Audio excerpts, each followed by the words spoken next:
तो आज हम पढ़ने वाले हैं समांतर चतुर्भुज। समांतर चतुर्भुज की सबसे पहले हम परिभाषा देख लेते हैं।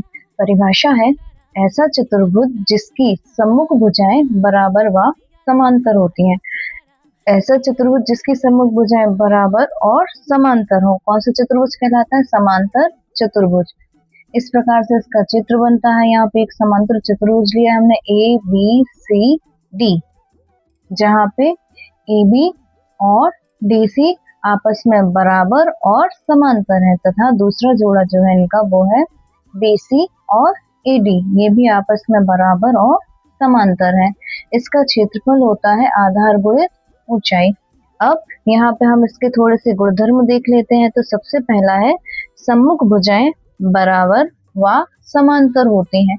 सम्मुख भुजाएं हमेशा कैसी होंगी? बराबर और समांतर, यानी AB और DC आपस में बराबर भी है और समांतर। इसी प्रकार AD और BC भी आपस में बराबर और समांतर है। दूसरा है सम्मुख कोण बराबर होते हैं। सम्मुख कोण, यहाँ पे कोण A का सम्मुख कौन सा है? कोण C। ये दोनों कोण आपस में कैसे होंगे? बराबर। इसी प्रकार कोण B व कोण D आपस में कैसे होंगे? बराबर। तो सम्मुख कोण बराबर होते हैं।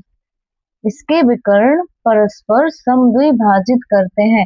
विकर्ण इस प्रकार से खींचा जाता है, तो ये जो इसके विकर्ण है ये एक दूसरे को समद्विभाजित करते हैं। इसके बाद अगला इसका गुणधर्म है आसन्न कोण संपूरक, अर्थात इनका जोड़ 180 अंश होता है। आसन्न कोण एकदम आजू बाजू वाले कोण, इनका जो योग है वो कितना होता है? 180 अंश। इसके बाद कोई भी विकर्ण इसे दो सर्वांग सम त्रिभुजों में विभाजित करता है। यानी इसका कोई भी, अगर हम एक विकर्ण ले लें, मान लीजिए हमने एक विकर्ण खींचा AC, तो यहाँ पे हमें दो त्रिभुज दिख रहे हैं, त्रिभुज ABC और त्रिभुज ADC।